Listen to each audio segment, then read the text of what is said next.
you asked to see the spiral that happened when I saw that Pass the Monster Meat Milady was suddenly listed as a shonen instead of a shoujo. So here's a recounting of the research that I did when I saw this, Ayakashi Hunter Tainted Bride, and Noisy Roommate were all changed to a shonen. Show you how complicated it is, one of these actually changed while I was researching. If you use the Wayback Machine, you can see these used to be listed as shoujo. And all of them were only listed with one serialization, Pulsey. If you don't know, Pulsey is Kodansha's online digital sort of catalog for Josei titles. Digital demographics can be weird and people argue about them all the time, but like at this point in time, these were not printed physically in a magazine anywhere. What happened to Ayakashi Hunter's Tainted Bride and Noisy Roommate is the most straightforward, so let's start there. They got picked up in monthly shonen series. That's why those were now counted as shonen, because in print, they were being printed in a shonen magazine, but it does not actually stop there, because you might notice this is the same chapter that has been published around the same time in Artemis by Sirius, which is a new magazine. This is a magazine curated by the Kodansha Sirius editorial department, specifically with manga aimed at women, which is why, while researching for this video, my Noisy Roommate was finally updated to be both a shonen and a josei, because it is published in both magazines. I assume that Ayakashi Hunter's Tainted Bride and Pass the Monster Meat Milady will both eventually be updated to say josei once the website catches up, because they're actually like lead titles for this new magazine.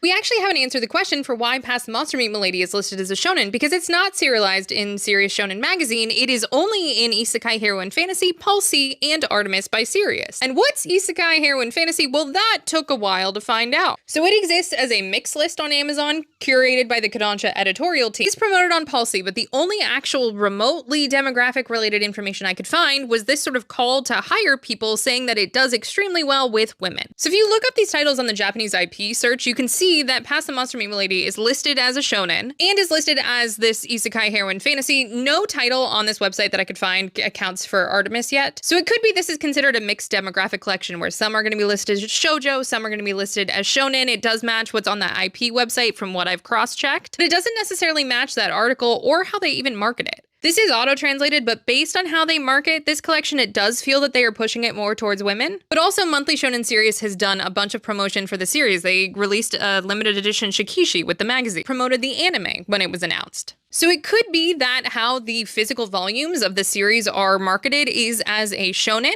We're at the point, especially with these digital titles, where things are not simple anymore. People are going to prioritize different things when they say what a demographic is. Some people are going to prioritize first serialization, other people are going to go with print. Ayakashi Hunter's Tainted Bride on the IP website is listed as a shonen, but K-Manga in the United States lists it as a shoujosei. Pass the Monster Meat's IP is listed as a shonen, but the digital chapters as they release are mainly in places promoted to women and now is in a women's-only magazine. With all these digital titles and new magazines popping up, things like that, I think we have to start getting more comfortable with the idea of not just having one clear demographic